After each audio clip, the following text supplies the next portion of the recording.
আমরা আমাদের এই ব্যবসা প্রতিষ্ঠানকে চাঁদাবাজ মুক্ত করতে চাই। রাজি আছেন? চাঁদার নিয়ম কিন্তু দুইটা, ভালো করে বুঝেন। খালি এইটা মজা যে ভাই আমরা চাঁদাবাজ মুক্ত করতে চাই, চাঁদার নিয়ম দুইটা।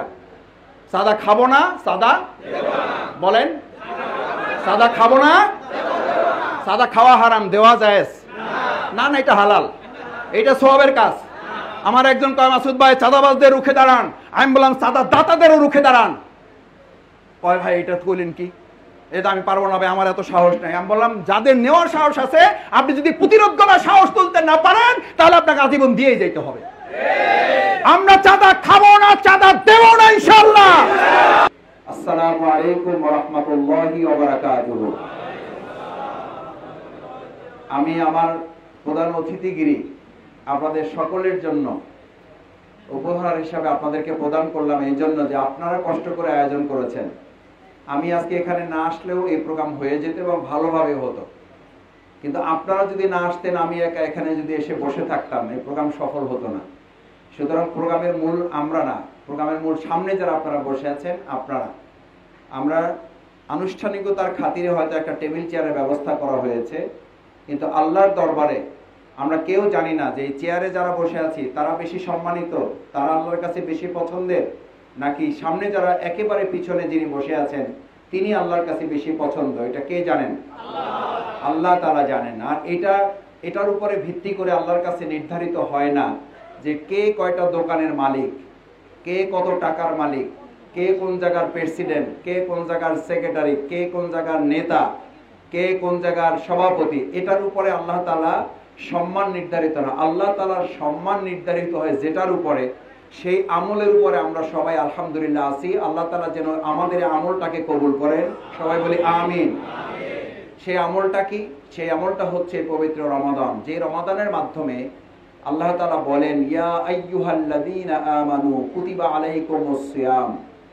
আমি তোমাদেরকে সিয়াম, যে রমাদান তোমাদেরকে দিয়েছি, এর মূল উদ্দেশ্য হচ্ছে কামা কুতিবা আলাল্লাযীনা মিন ক্বাবলিকুম, এটা আগেও আমি করেছিলাম, লাআল্লাকুম তাত্তাকুন, যেন তোমরা আল্লাহকে ভয় করতে পারো। আমার সম্মানিত ভাইয়েরা, আল্লাহকে যদি আমরা ভয় করতে পারি তাহলে সবচেয়ে বড় আল্লাহর পক্ষ থেকে প্রতিদানটা হচ্ছে, আল্লাহ বলেন ইন্না আকরামাকুম, আমি তোমাদেরকে সম্মান দান করব, সম্মানিত করব, ইনদাল্লাহি আতকাকুম, যদি আল্লাহর কাছে তোমরা আল্লাহ ভীরু হিসাবে আল্লাহকে ভয় করে তোমরা চলতে পারো, তাহলে আমি তোমাদেরকে সম্মান দান করব। সম্মান দান করার মালিক কে? আল্লাহ। তাহলে আল্লাহ বলছেন যে আমাকে ভয় করো, আমি তোমাদেরকে সম্মানিত করবেন। আকরামাকুম, ভাইয়েরা, রোজাদার বন্ধুগণ, দেখেন আকরাম শব্দটা কারিম শব্দ থেকে আসে। কারিম শব্দ কোথায় কোথায় ব্যবহৃত হয়? কারিম শব্দটা প্রথমত ব্যবহৃত হয় কোরআনুল কারীম। কোথার সাথে? কোরআনের সাথে। আমরা আমাদের মহান আল্লাহর সাথে কারিম শব্দ ব্যবহার করি না? করি না? রব্বে কারিম। কি কারিম? রব্বে কারিম, কোরআনুল কারিম। আমাদের প্রিয় নবী মুহাম্মদুর রাসূলুল্লাহ সাল্লাল্লাহু আলাইহি সাল্লাম, তার নামের সাথে আমরা কারিম ব্যবহার করি না? করি না? করি। নবিয়ে কারিম, নবিয়ে কারিম, নবিয়ে কারিম, কোরআনুল কারিম, রব্বে কারিম। এই কারিম শব্দটা আল্লাহ তাআলা আপনাকে দিয়েছেন এই গুণ অর্জনের কারণে যে আপনি আল্লাহকে ভয় করবেন। যে আল্লাহকে ভয় করবে, তার যদি দুইটা ব্যবসা প্রতিষ্ঠান নাও থাকে, সে যদি চেয়ারম্যান নাও হয়, সে যদি সভাপতি নাও হয়, সে যদি প্রধান অতিথি না হয়, সে যদি বাংলাদেশ জামাত ইসলামী মহানগরী আমির সেক্রেটারি, শাহবাগ থানা ট্রেড সেন্টারের সভাপতি সেক্রেটারি না হয়, তার যদি শুধু একটা যোগ্যতা থাকে যে সে শুধু আল্লাহকে ভয় করবে। কাকে ভাই? আল্লাহকে। তাহলে আল্লাহ বলেন আমি কোরআনের মতো, নবীর মতো, রবের মতো যে সম্মান মর্যাদা আমি আমার প্রিয় বান্দাদের জন্য, সেই আকরাম, কারিম শব্দের সুপারলেটিভ ডিগ্রি হচ্ছে আকরাম, আমি তাকে সর্বোচ্চ সম্মানে ভূষিত করব। আমরা বলি সুবহানাল্লাহ। এটার জন্য দুইটা গাড়ি বাড়ির মালিক হওয়া লাগবে না। কি লাগবে? শুধু কাকে ভয় করতে হবে? আল্লাহকে। আচ্ছা, আল্লাহকে যে আমরা ভয় করি, ভয় করার প্রক্রিয়াটা কি? প্রক্রিয়াটা হলো এই যে আপনি ওযু করতে গিয়ে যদি গলার মধ্যে একটু পানি চলে যায়, আপনার কি আনন্দ লাগে না কষ্ট লাগে? কষ্ট লাগে। তা আপনি তো এটা মনে মনে ভাবেন না যে আলহামদুলিল্লাহ ওযু করতে করতে গিয়ে একটা ভালো কাজ করতে গিয়ে ওযুটাও হয়ে গেল, মাঝখান থেকে রোজাটাও একটু কি হইল, মজবুত পাকা হইল না দুর্বল হয়ে গেল? মনটা খারাপ হয়ে যায়, হুজুরের ফোন নাম্বার নেন, অস্থির হয়ে যান। তাহলে এই যে একটু আপনি এদিক ওদিক হয়ে গেল, অথচ একটা ভালো কাজ করতে গিয়ে আপনি এদিক ওদিক হয়ে গেল, আপনার এই অজু করার সময় পানি চলে গেছে, পৃথিবীর কোনো গোয়েন্দা সংস্থা দেখার সুযোগ আছে? পুলিশ দেখতে পাইছে? র্যাব দেখতে পাইছে? আর্মি দেখতে পাইছে? কেউ পায় নাই। কিন্তু আপনি কার ভয়ে অস্থির হয়েছেন? ভাই, এই ভয়টুকুই যদি আমার অন্যান্য সময় কাজ করে, তাহলে তার নাম আল্লাহ বলেছেন ইন্না আকরামাকুম, আমি তোমার সম্মান, ফ্ল্যাট না থাকলেও, প্লট না থাকলেও, গাড়ি না থাকলেও, বাড়ি না থাকলেও, সভাপতিগিরি, সেক্রেটারিগিরি, কোনো গিরি তোমার যদি নাও থাকে, আমি আল্লাহ তোমাকে সম্মান মর্যাদার উচ্চ আসনে দিয়ে দেব। আমরা বলি সুবহানাল্লাহ। দ্বিতীয় কথা হলো, সেই তাকওয়াটা কি? তাকওয়াটা হইল, ছোট কথায় বুঝেন, তাকওয়াটা হইল, জিজ্ঞেস করা হয়েছে ইয়া রাসূলুল্লাহ তাকওয়াটা কি? বলা হলো তাকওয়া হচ্ছে একটা নির্ধারিত রাস্তা, কিন্তু রাস্তাটা সরু, চিকন। তিনটা পয়েন্ট ভালো করে বুঝেন। রাস্তাটা নির্ধারিত, চিকন রাস্তা, দুই পাশে কাটা বিছানো, এরপর মাঝখান দিয়ে তোমাকে যাইতে হবে। শর্ত হলো কাটা তোমাকে জামা আঘাত করতে পারবে না, তোমার কাটার সাথে জামার সম্পর্ক হইতে পারবে না। তাহলে চারটা কন্ডিশন দেওয়া হলো, নির্ধারিত রাস্তা, রাস্তাটা সরু, দুই পাশে কাটা বিছানো, জামায় লাগতে পারবে না। কয়টা হলো ভাই? আবার একটু বলেন আমার সাথে, রাস্তাটা কি? নির্ধারিত না অনির্ধারিত রাস্তা? আমার এক প্রিন্সিপাল বলতেন, মাসুদ, এই জমানায় যদি আমাদেরকে কেউ জিজ্ঞেস করতো যে এই কাটা রাস্তা নির্ধারিত, জামায় কাটা বিধা যাবে না, তাইলে তুমি কি করবা? আমরা হইলে বলতাম, ভাই দেশে কি রাস্তার অভাব পড়ছে? ওই রাস্তায় যাবো কেন, আর এক রাস্তা দিয়ে যাবো। এইটা আমরা বলি না? বলি না? বলি। রাস্তা আসলে নির্ধারণ কে করছেন? কে করছেন? দুর্বল হয়ে গেছেন রোজা রাইখা? আল্লাহর নাম আসতে না জোরে? নেতার নাম আসতে না আল্লাহর নাম জোরে? কে নির্ধারণ করেছেন? আল্লাহর নাম জোরে নেবেন। আল্লাহর নাম জোরে নিলে হার্ট ভালো থাকে। একটা ডাক্তারি বিনা পয়সায় দিয়ে গেলাম, যাদের হার্টের সমস্যা আছে অথবা ভবিষ্যতে আল্লাহ তাআলা হেফাজত করুন, সমস্যা হইতে পারে, হইতে তো পারেই সবাই, আল্লাহ যাদের সমস্যা আছে আল্লাহ আমাদের মাফ করুন। এখন থেকে আল্লাহর নাম মাঝে মধ্যেই না, সব সময় যখনই সুযোগ পাবেন আল্লাহ আল্লাহ এটা নিবেন, দেখবেন যে হার্টটা ভালো থাকবে। আল্লাহ আমাদের কবুল করুন। সেজন্য আমরা আরেকবার বলি, রাস্তাটা নির্ধারণ করেছেন কে? আল্লাহ। আল্লাহ তাআলা বলেন, রাসূল সাল্লাল্লাহু আলাইহি ওয়াসাল্লাম আমাদের বলেন, রাস্তাটা নির্ধারিত, দুই পাশে কাটা বিছানো, যাইতে হবে এই রাস্তা দিয়েই, ডানে বামে করলে হবে না। কিন্তু আমরা কি বলি, ওই ভাই এই দিক দিয়ে পারলাম না, এই দিক দিয়ে করি, লাইন এটা না হলে আরেক লাইন ধরেন। এই লাইন একটা বাদ দিয়ে আরেক লাইন ধরার নাম তাকওয়া না। এক লাইন বাদ দিয়ে আরেক লাইন ধরার নাম তাকওয়া না। আল্লাহ রাস্তা দুটো ঠিক করে দিয়েছেন, আল্লাযীনা আমানু ইউকাতিলুনা ফি সাবিলিল্লাহ। যদি ঈমানদার হও তাহলে রাস্তা একটা নির্ধারিত, সেটা আল্লাহর রাস্তা। ওয়াল্লাযীনা কাফারু, যদি কাফের হও, ঈমানদার না হও, যদি কাফের হও, আল্লাযীনা কাফারু ইউকাতিলুনা ফি সাবিলিত তাগুত, তাহলে তোমার যা ইচ্ছা তুমি করতে পারো। ওই রাস্তার আর কোনো শেষ নাই। ওই রাস্তার কি নাই? ওই রাস্তা একটা দুইটা না, হাজার হাজার হাজার হাজার। আল্লাহর রাস্তা অনেকগুলো আছে, দুইটা আছে, তিনটা আছে, কয়টা? কয়টা? আল্লাহ এক, আল্লাহর রাস্তাও এক। ইহদিনাস সিরাতাল মুস্তাকিম, সরল সঠিক পথ কয়টা? আর একটার নাম গায়রুল মাগদুবি আলাইহিম ওয়ালাদ দাল্লিন, ওটা গোমরাহের পথ। গোমরাহের পথের কোনো অভাব নাই, আলোর পথের অভাব আছে। এটা শুধু একটা পথ, সেই জন্য নির্ধারিত পথ, কাটা বিছানো। এটা একটা সিগনিফিকেন্ট। আপনি যখন নির্ধারিত পথে যাবেন, আল্লাহর পথে যাবেন, তখন দুঃখ কষ্ট নির্ধারণ থাকবে এবং সেখানে বিপদ মুসিবত, বাধা, হামলা, মামলা, নির্যাতন, নিপীড়ন, ফাঁসি, এগুলো ছিল না? ছিল না? এখন থাকবে না? থাকবে না? ভবিষ্যতে থাকবে না? থাকবে না? এটা তাকওয়ার পথের বৈশিষ্ট্য। তাকওয়ার পথ মানে হলো মসৃণ না, তাকওয়ার পথ মানে হলো আরামের না। আরামের রাস্তাটা হারামের, ভালো করে বুঝেন। আরামের রাস্তাটা হারামের, আরামের রাস্তাটা গিয়েছে জাহান্নামের দিকে। হুজিবাতুন নারু বিশাহাওয়াত। প্রিয় নবী মুহাম্মদ রাসূলুল্লাহ সাল্লাল্লাহু আলাইহি সাল্লাম এই তাকওয়াওয়ালাদের লোকদের বলছেন, তোমরা যারা আল্লাহকে ভয় করবা, মনে রাখো এই যে কাটা বিছানো পথ তাকওয়াওয়ালাদের জন্য বলা হলো, যে তাকওয়াওয়ালাদের, আল্লাহকে ভয় করে যে রাস্তায় তুমি চলবা, সেই রাস্তাটা ফুল বিছানো হবে না। কি বিছানো ভাই? কি বিছানো ভাই? কিন্তু আমরা কি বলি, রোজা রাখছি ঠিক আছে ভাই, কিন্তু ঝইঝামেলার মধ্যে যাইতে চাই না। আল্লাহর দ্বীনের পথে চলতে ঝইঝামেলা আছে না নাই? রাসূল সাল্লাল্লাহু আলাইহি সাল্লামের ঝইঝামেলা ছিল না? ছিল না? মুহাম্মদুর রাসূলুল্লাহ সাল্লাল্লাহু আলাইহি সাল্লামকে ওই জামানার লোকেরা আলামিনও বলেছে, পাগলও বলছে না? বলে নাই? জাদুকর বলছে না? বলে নাই? কনক বলছে না বলে নাই, কবি বলছে না বলে নাই। আজকের জামানায় সেই একই ইসলামের কথা বলবেন, সেই একই ইসলামের কথা বলবেন, গালি আসবে না আসবে না? আসছে না আসে নাই?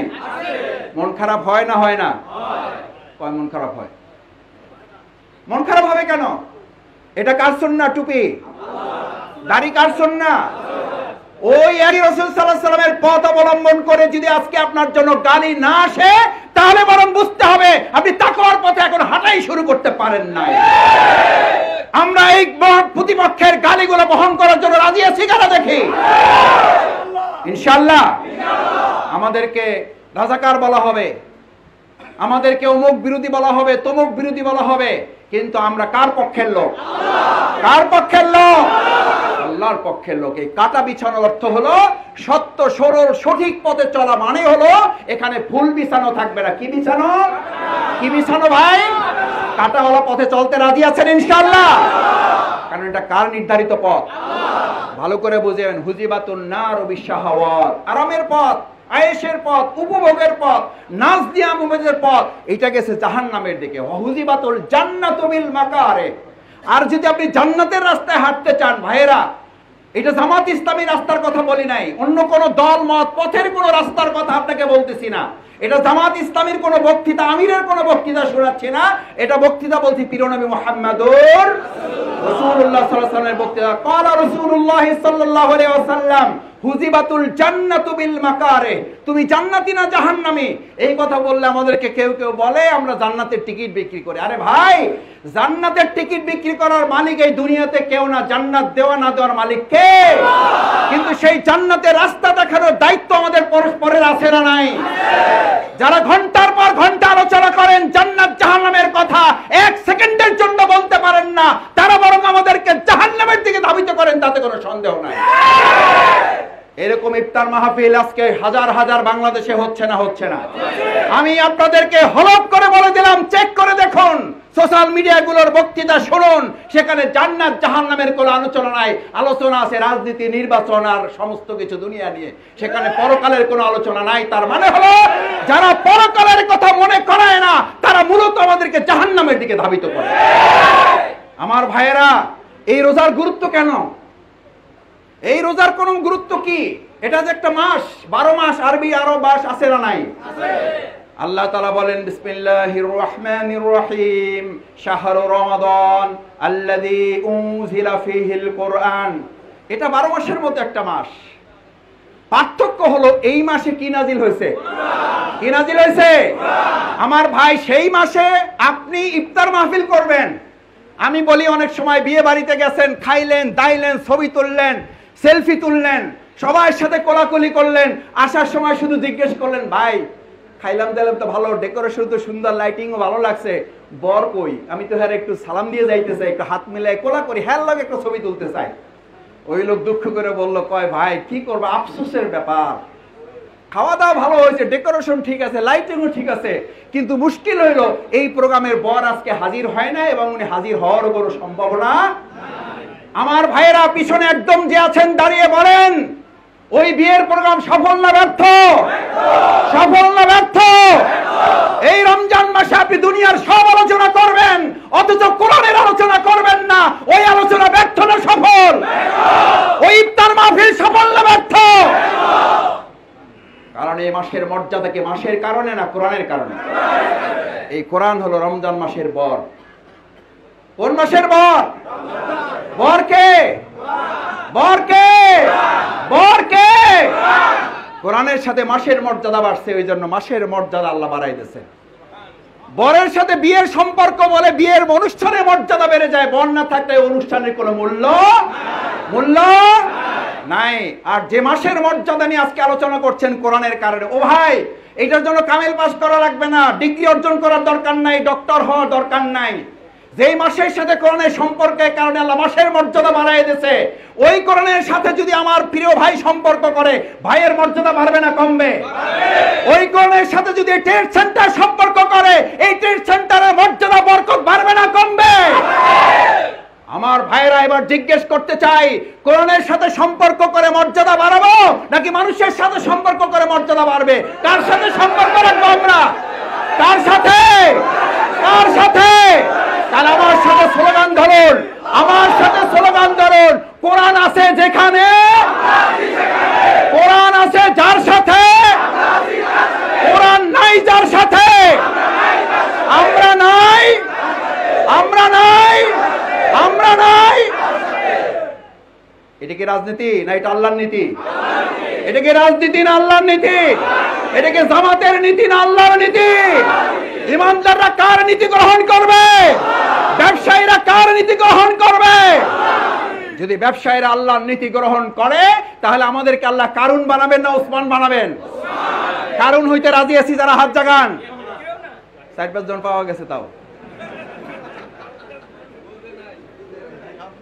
কারণের রাস্তা ধরতে রাজি আছেন কেউ? কারণের সব ছিল আল্লাহ, শুধু আল্লাহর নীতি গ্রহণ করে নাই। আল্লাহ ঘোষণা দিলেন কিয়ামত পর্যন্ত মাটির নিচে যাইতেই থাকবে, যাইতেই থাকবে। বলে নাউজুবিল্লাহ। ব্যবসা করবেন, বড়লোক হবেন, নিয়ামত ভোগ করবেন আল্লাহর, আর কারণের মতো মাটির নিচে যাইতেই থাকবেন, যাইতেই থাকবেন। আমরা কেউ রাজি আছি? আমরা হযরত ওসমানের রাস্তা ধরতে চাই। তাহলে আল্লাহ তাআলা আমাদের রিজিকে শুধু বরকত দিবেন না, আল্লাহ তাআলা কিয়ামতের দিন বলেছেন আমি 4 শ্রেণীর লোককে সম্মান মর্যাদার সাথে কিয়ামতের দিন এক জায়গায় করব। সুবহানাল্লাহ। কয় শ্রেণীর? তার মধ্যে 1 নম্বর শহীদ, শহীদ সুহাদা, সালেহিন সৎকর্মশীল, সিদ্দিকিন সত্যবাদী, আর তার সাথে রাসূল সাল্লাল্লাহু আলাইহি ওয়াসাল্লাম বলেছেন আমার প্রিয় ব্যবসায়ীদেরকে। সুবহানাল্লাহ। এবার শহীদদের কাতারে দাঁড়াইতে চান কারা? সত্যবাদীর সাথে কারা দাঁড়াইতে চান? সৎকর্মশীলদের সাথে কারা দাঁড়াইতে চান? আল্লাহ আপনি শহীদদের, সত্যবাদী, সৎকর্মশীলদের সাথে কাল কিয়ামতের দিন দাঁড়াবার মতো সৎ, যোগ্য, দক্ষ, আল্লাহর ব্যবসায়ী হিসেবে আপনি আমাদের কবুল করেন। আমার ভাইয়েরা, আল্লাহ সুবহানাহু ওয়া তাআলার একটা আয়াত বলে শেষ করে দেই। আল্লাহর এই নীতি যদি আপনি মানেন তাহলে আল্লাহ বলছেন সূরা কুরাইশ ব্যবসায়ীদের জন্য নাজিল। কুরাইশ বংশের যারা বড় বড় ব্যবসায়ী ছিল, যাদের কাফির মুশরিকরা বলতো ইসলাম মানবা সব শেষ হয়ে যাবে, এই ভয় এখনকার লোকেরা দেখায় না? দেখায় না? এই ভয় দেখানো লোক আগে ছিল, এখন নাই। বাংলাদেশে আছে, ট্রেড সেন্টারে নাই। বিগত ফ্যাসিস্ট আমলে যারা ভয় দেখিয়েছে আল্লাহ তাদেরকে পদত্যাগ করে নাই, আল্লাহ তাদেরকে দেশ ত্যাগ করতে বাধ্য করেছেন। আজ যদি আবার নতুন করে আমরা কেউ জালিমের জায়গায় যাই তাহলে ওই আল্লাহর শাস্তি আমাদের জন্য কার্যকর হবে না? হবে না? আমরা আমাদের এই ব্যবসা প্রতিষ্ঠানকে চাঁদাবাজ মুক্ত করতে চাই। রাজি আছেন? চাঁদার নিয়ম কিন্তু 2টা, ভালো করে বুঝেন। খালি এইটা মজা যে ভাই আমরা চাঁদাবাজ মুক্ত করতে চাই। চাঁদার নিয়ম 2টা। চাঁদা খাবো না, চাঁদা বলেন, চাঁদা খাবো না। চাঁদা খাওয়া হারাম, দেওয়া জায়েজ না? না, এটা হালাল, এটা সওয়াবের কাজ। আমার একজন কয় মাসুদ ভাই চাঁদাবাজদের রুখে দাঁড়ান। আমি বললাম চাঁদা দাতাদেরও রুখে দাঁড়ান। কয় ভাই এটা বলেন কি? এটা আমি পারবো না ভাই, আমার এত সাহস নাই। আমি বললাম যাদের নেওয়ার সাহস আছে, আপনি যদি প্রতিরোধ করার সাহস তুলতে না পারেন তাহলে আপনাকে আজীবন দিয়ে যেতে হবে। আমরা চাঁদা খাবো না, চাঁদা দেব না ইনশাআল্লাহ। পারবেন ইনশাআল্লাহ? বরকতের দরজা খুলে দেবেন কে? আল্লাহ তাআলা সেই কথা লিইলাফি কুরাইশিন ইলাফিহিম রিহলাতাশ শিতাই ওয়াস সাইফ ফালিয়াবুদু। আল্লাহর গোলামি করো, আল্লাহর কথা মেনে চলো, আল্লাহর দাসত্ব গ্রহণ করো, আল্লাহর কথা ছাড়া কারো কথা শুনবা না, আল্লাহর নিয়ম ছাড়া কারো কাছে মাথা নত করবা না। ফালিয়াবুদু রব্ব হাযাল বাইত। এই রবের, এই বাইত, এই ঘরের, এই কাবার যিনি মালিক তার গোলামি করো, তার কাছে মাথা নত করো, তার কাছে শুধু চাও, তার নির্দেশ শুধু মেনে চলো। আলা আলাহুল খালক ওয়াল আমর। আইন চলবে যার, সৃষ্টি করেছেন যিনি। সৃষ্টি যার, জোরে বলেন সৃষ্টি যার। এটা কি রাজনীতি না আল্লাহর নীতি? আল্লাহর নীতি। এই আল্লাহ বলেন রব্ব হাযাল বাইত আল্লাযী আত'আমাহুম মিন জু। যদি এটা করো, কাজ করবে একটা, ফল দেব 2টা। কাজ একটা, ফল কয়টা? ফল কয়টা? রব্ব হাযাল বাইত, আমি তোমাদেরকে 2টা দেব। আল্লাযী আত'আমাহুম মিন জু, তোমার ক্ষুধার সময় কষ্ট হবে না, তোমার ক্ষুধা নিবারণের ব্যবস্থা আমি করে দেব। সুবহানাল্লাহ। ওয়া আমানাহুম মিন খাউফ, আমি শুধু তোমার ক্ষুধা নিবারণ করব না, আমি আল্লাহ তাআলা তোমার সাদাবাজ, সন্ত্রাস এবং দখলদার মুক্ত একটা নিরাপদ জায়গা তৈরি করে তোমার নিরাপত্তা নিশ্চিত করে দেব আমি আল্লাহ। সুবহানাল্লাহ, সুবহানাল্লাহ। ক্ষুধার নিবারণ করে দেবেন আর নিরাপত্তা নিশ্চিত করবেন কে? কার ঘোষণা? শুধু দায়িত্ব পালন করতে হবে একটা, আমরা কার কথা শুনবো, কার আইন মানবো, কার আইন প্রতিষ্ঠা করব? আমার সম্মানিত রোজাদার ভাইয়েরা, আসুন, পবিত্র কোরআন নাজিলের মাসের কারণে যদি মর্যাদা বাড়ে মাসের, সেই কোরআনের সাথে আমরা সম্পর্ক করলে আমাদের মর্যাদা বাড়বে না কমবে? বেড়েছিল না বাড়ে নাই? জাহিলি মদিনা সোনার মদিনা হয়েছে মানুষের মতবাদে না কোরআনের আলোকে? আমার বাংলাদেশকে যদি সোনার বাংলা করতে হয় মানুষের মতবাদে না কোরআনের মতবাদে? সেই কোরআন আমাদের কাছে নাই তো এখন আর? পারা যাবে ইনশাআল্লাহ। আল্লাহ কোরআনের আলোকে আমাদের দেশটা গড়ার তৌফিক দেন, কোরআনের আলোকে ট্রেড সেন্টারটা চালাবার তৌফিক দেন। আপনার বরকতের দরজা আসমান এবং জমিন থেকে ট্রেড সেন্টারদের জন্য আপনি উন্মুক্ত করে দেন। সমস্ত বালা মুসিবত থেকে, চাঁদাবাজ থেকে, সন্ত্রাস, দখলদার থেকে আমাদের এই ট্রেড সেন্টারটাকে আপনি হেফাজত করেন। সেই জন্য আমাদের যা ভূমিকা পালন করা দরকার সেই দক্ষতা, যোগ্যতা আপনি আমাদের বাড়িয়ে দেন।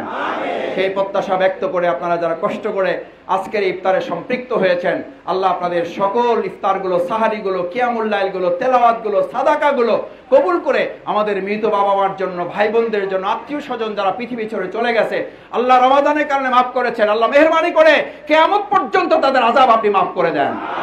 আল্লাহ বাকি রোজাগুলো আমাদের রাখার তৌফিক দেন। আল্লাহ এই কোরআনের মাধ্যমে রমজান যে সম্মান মর্যাদা পেয়েছে, এই কোরআনের মাধ্যমে, কোরআনের আলোকে আমাদের কোরআনের সৈনিক হওয়ার তৌফিক দান করেন।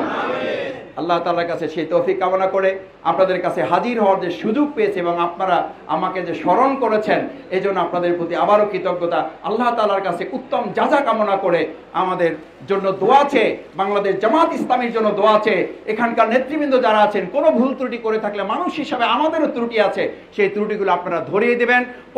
পরস্পরে মিলে আমরা একটা সুন্দর বাংলাদেশ গড়ে তুলব ইনশাআল্লাহ। আসসালামু আলাইকুম ওয়া রাহমাতুল্লাহি ওয়া বারাকাতুহু।